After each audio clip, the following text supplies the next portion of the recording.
میرے اللہ نے اسلام میں عورت کو عزت، یہ ماں کے روپ میں ہو تو اس کے قدموں تلے جنت دکھائی، یہ بیوی کے روپ میں ہو تو اللہ نے فرمایا اعلیٰ درجے کا مسلمان وہ ہے جو بیوی سے اچھا سلوک کرتا، یہ بیٹی کے روپ میں ہو تو ایک بیٹی کی شادی کر دے تو جنت میں نبی کے ساتھ ایسے ہو جائے۔ اس طرح میرے نبی نے یوں اشارہ کر کے دیکھا۔ یہ بہن کے روپ میں ہو تو بہنوں کو پروان چڑھا دے، بیٹیاں نہ ہوں، اور بہنوں کو حصہ بھی دے، شادی بھی کرے، رخصت بھی کرے، خیال بھی رکھے تو جنت اس کے لیے واجب ہو جاتی۔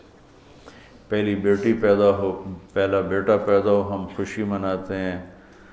دیگیں چڑھاتے ہیں، بکرے ذبح کرتے ہیں،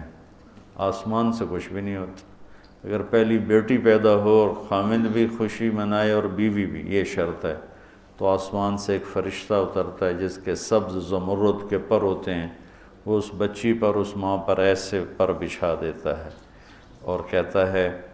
کہ تو بھی کمزور ہے، جس کو تو نے جنا ہے وہ بھی کمزور ہے، جو تم دونوں پہ خرچ کرے گا اللہ اس کا ساتھی ہو جائے گا۔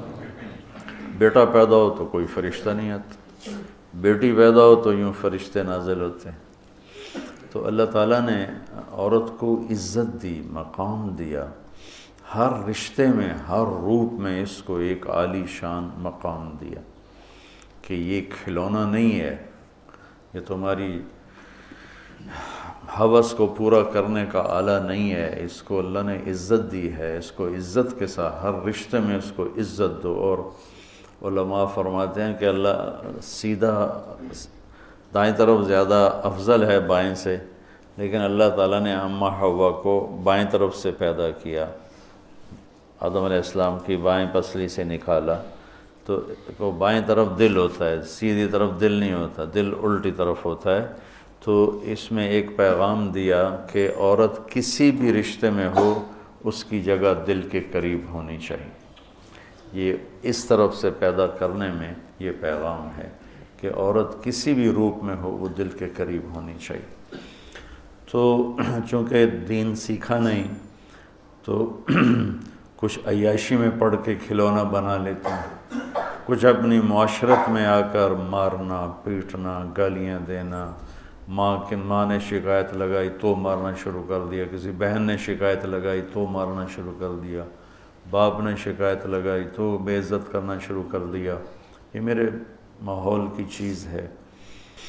اور اللہ تعالیٰ نے یہاں یعنی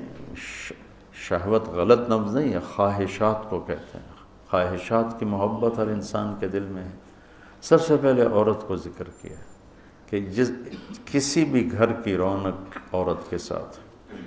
جس گھر میں عورت نہیں ہوتی وہ گھر چڑیا گھر بنا ہوتا۔ اور لباس سے دونوں کو تشبیہ دی کہ لباس سے ایک سیکنڈ کے لیے ہم